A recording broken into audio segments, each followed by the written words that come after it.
It's your girl T here, back with another Tea Time Wednesday video. Inspired, of course. Our affirmation of the day is, isn't it wonderful? I love that one because it just covers everything, and it means, isn't it wonderful? Meaning things are coming up for us, working out in our favor. We're always looking for wonderful things. So I love it because it covers any manifestation that you're doing. I wanted to jump on and just talk to y'all about the fact that you don't see confirmation bias for negative circumstances. When you are manifesting negative circumstances, like you see something in your 3D, you say, oh, I know how this is going to end. It always ends this way. And you make up imaginary conversations with people. You create imaginary arguments. You create imaginary outcomes that aren't here yet, but you believe so strongly in them. And when they appear, you're like, I was right. That happened. I told you it was going to happen. I know what's going to happen. You pre-forecast for the negative without checking any socials, without needing any proof. You know what's going to happen because it's been proven to you in the past that that's the track record on that particular topic. But you have convinced yourself that this is the way things are going to play out in a negative way. But when it comes to positive things, you're like, how is it going to happen? Am I doing it right? Why can't I get the thing that I'm manifesting for? Like, what's going to happen? I have to go on Facebook and make sure that they really are broken up with their third party, da-da-da-da-da. Why do you need proof and so much evidence for the positive, but you don't for the negative? Well, the majority of us are conditioned to believe that the negative is bound to happen, and that negative is our resting place, is our peace spot that we're comfortable sitting in, because that's what the world has taught us is the norm. When you go outside and talk to people, what's the first thing people bring up? Their problems or how crappy their day has gone. They will zone in on the problem areas that they have put the meaning to, and they will tell you all about it, and you guys will be comfortable exchanging problems with each other and complaining about what's going on in your reality. Let's get used to being comfortable with the positive. Let's get used to the things that are going your way. People are going to look at you like you're crazy if they say, how are you today? And you're like, everything's working out for me. I feel powerful. They're going to be like, what? What the heck's wrong with her? People get turned off by positivity. They get turned off by people who are in a good way, because that's not the norm. That's not comfortability. If you can remind yourself throughout the day that you're perfection, you're walking perfection right now, and that is your resting spot, that's the root of your entire planet, that you're perfection, and go from there, you create from a place of power. You create from a place of peace. You can walk through the planet going, I'm perfect. And because I'm perfect, my SP sees that perfection in me, and my SP is going to reach out to me. My SP and I are happily married. My SP and I are happily living together. My SP and I are happier than any time I've ever seen with them in my entire life. You can go through your life and you can come again creating from a place of power. I'm perfect. My finances have always been perfect. And my bank account looks perfect. I have so much money in there, I can't even circulate it. I don't have enough time to circulate it. You see a homeless person on the street, you're affirming for wealth. You can give them a $20 bill and not second guess yourself because you're worried that that's going to take away from what you have. Because abundance is everywhere. I'm perfect. My finances are perfect. Abundance is perfect. I am cash. Therefore, I can give it out to anybody I please. I can circulate it any way I choose to. When you look at people in your life that have caused you distress before, whether it's a parent, a friend, a loved one, you can look at your friend that you used to fight with and say, I'm perfect.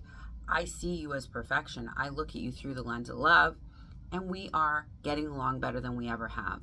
And because I'm perfect and you're in my world and you're a piece of perfection, we have a perfect relationship. We've always had a perfect relationship.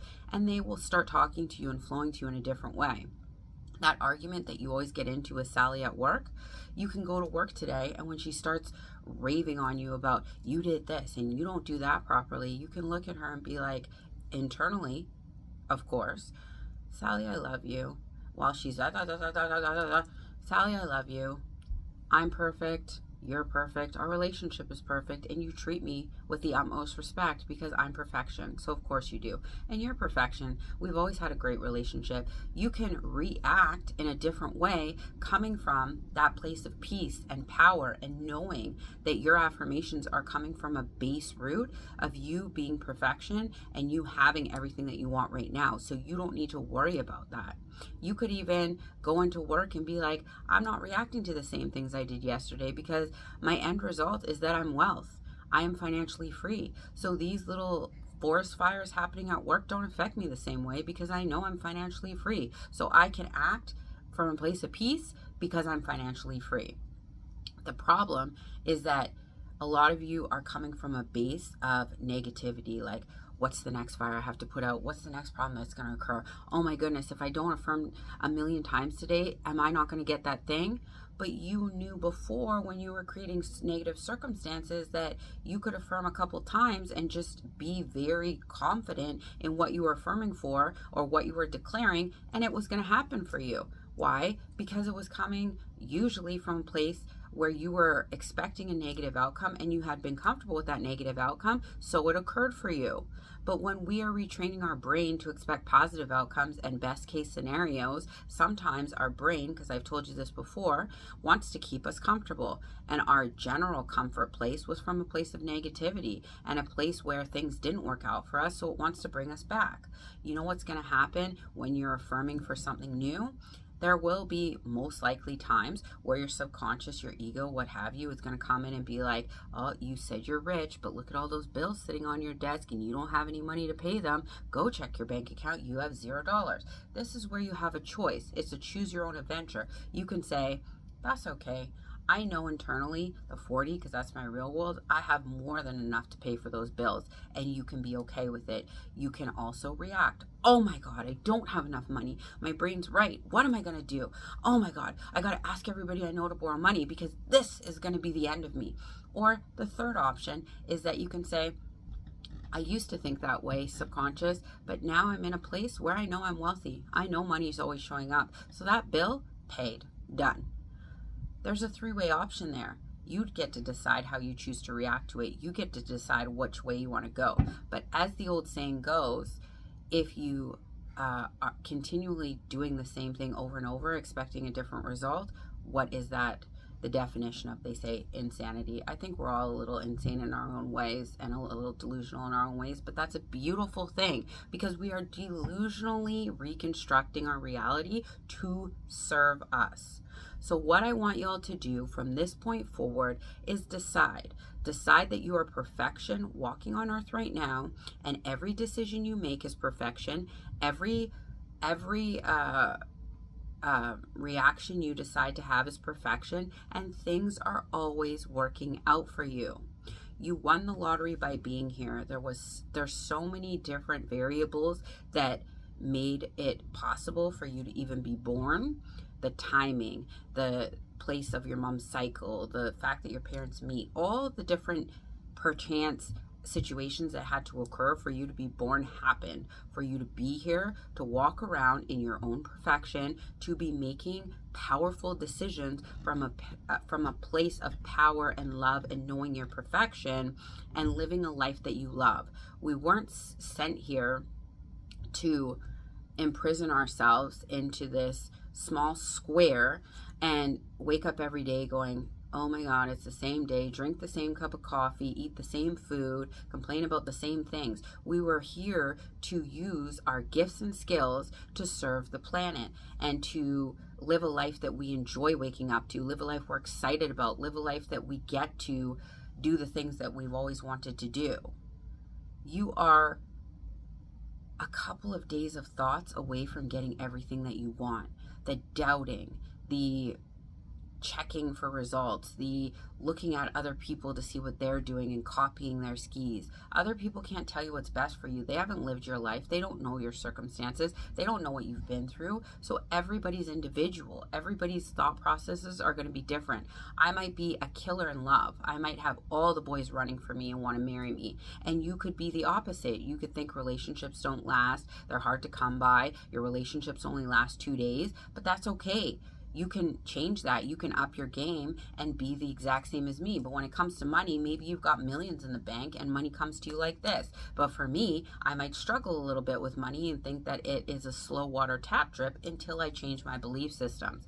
So I'm not going to sit here going, money's so easy for me, money's so easy for me, money's so easy for me, and be as on the fly as you would at first, because you already have that belief. Whereas you would probably, in this scenario, not be like, love so easy for me, love so, and believe it right away, because that hasn't been your experience up until this point. We all have different beliefs in different areas. So make your affirmations specific to you and do your affirmations consistently. This is a point I can't get across enough. I hear from so many people that write into me, I'm not consistent with my affirmations, but I don't know why my manifestation is not here yet. Well, if I go and ask somebody for instructions at the side of the road and go in the opposite direction, am I going to get to the place that I'm headed to, or am I going to go in the opposite direction? That's what you're essentially doing when you're saying your affirmations twice a day and then complaining about the affirmation not working or your circumstance being real for the rest of the day. You're asking for directions and going in the opposite direction. You need to take your 2 or 3 affirmations to start and just keep repeating them throughout the day. Doing your meditation, if that helps you. I used to say that meditation wasn't my thing, but now I love it because it lets me sit for 10-15 minutes in my mind and affirm for what it is that I want. Or sometimes I just sit there and let my brain rest and let it clear out whatever it's trying to tell me. If meditation works for you, throw that in.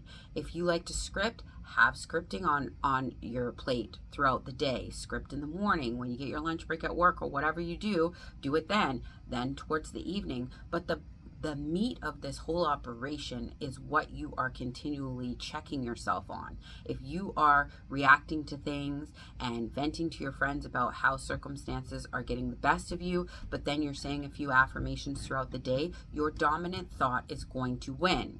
With thought transmission, a lot of you are questioning me about that. Does your SP really receive your thoughts? Does this person really receive your thoughts? Play around with it. Go tell your SP in the morning, you can't stop thinking about me. You dreamed about me last night. You can't get enough of me. You're obsessed with me. Stop undressing me with your eyes right now. Stop undressing me all throughout the day, and giggle to yourself. It's fun because what you say, they receive. Have you ever seen a person and you can tell right away that they don't like you, or you get the energy from them that they're not feeling you and they don't have to say a word? They are subliminally, energetically sending thoughts over to you, sending energy over to you that you've deemed they don't like you. This is how we work. We're all one energy. So what we think goes over to people. And when you're thinking that person hates you all day, guess what's going to show up for you? And when you're thinking that person loves you and can't get enough of you, guess what shows up for you? When I first started dating my SP, I had a concept that I was a queen and everybody loves me and they treat me like gold. When I met one of his exes, she asked me if he had treated me with these certain behaviors that he had treated her, and I was like, absolutely not. And she's like, how did you get the best version of him? How did you get all of these things that he does for you? Because of my self-concept, because I went in with the thought process that this is the way I'm treated. Obviously, I had to remanifest him back because some other things weren't on point at that time. But I'm saying to y'all, what you believe about yourself, the thoughts that you're sending over to people, the way that you perceive situations is all going to have a hand in what's going to happen for you. So from this point forward, you are a perfect being walking the earth, and you have to forgive the people in your reality for the perception you had of the things they did. So if that means dropping that anger and resentment towards your SP, forgive them. They've always been the perfect boyfriend for you. If that means the relationship with your mom hinders on you forgiving her for what you thought she did, she's always been the perfect mother. Forgive her for that and move forward from her having always been the perfect mother. If you hate your boss and can't stand them and they always give you the crappiest shifts, your boss has always been the perfect boss. They've always given you the perfect shifts, and from this point forward, you're going to see evidence of that because they have always given you the preferred treatment. If you wanted a certain car and you're driving a hoopty right now, every time you get in that hoopty, you're calling out the window, playing your best tunes as you drive down the street because you now have that Porsche, Ferrari, or whatever you're going for. Or if it's a Honda Civic, you now have that souped out Honda Civic you've always wanted, and the car you're currently driving is that Honda Civic. Embody the position that you're already where you're supposed to be in terms of having your manifestations, because creation is finished, meaning every circumstance, every situation, every reality that you could ever desire is finished. Read the Bible. It says creation's finished. So there are multiple timelines of where we can live our lives. You are continually choosing the timeline where things are going your way. You and your SP have whatever relationship you say you do, and money is flowing in like vodka water down into your reality. It's raining on you. Every time you see a tree outside and the leaves are falling, you're getting money. Your school is calling you. They want you more than life. Your job has already hired you. Whatever circumstance or whatever outcome, that you want in your reality already exists. You are selecting that timeline where you're already living that life. If you are saying you're wealthy, you're not going to cringe at paying an extra $2 for that creamer you like as opposed to the no-name brand. If you are declaring that you are slim thick, you're not going to look in the mirror and talk about how ugly you are and how many dimples you have on your body and how gross you look in a bikini. You're going to walk out like you're a Baywatch person and you're walking onto the beach in a string bikini looking fly, no matter what you see in the mirror. You're going to tell, if you're declaring that you love yourself and you are perfection, you're not going to throw hate mail at yourself in the mirror when you wake up every morning. You're going to tell yourself how fly you look, how beautiful you are, how perfect you are. And if you really love yourself, you're not going to call yourself things like stupid, idiot, I can't believe I did that, I'm such a moron. Whatever you usually say to yourself, scrap it. You're perfect from this point forward, so act like perfection. Be powerful. Say your affirmations from a place of knowing that you always get what you want, and today is the day that you start believing that. I love y'all, but not as much as you should be loving yourselves. Have a beautiful, blessed Wednesday. Bye!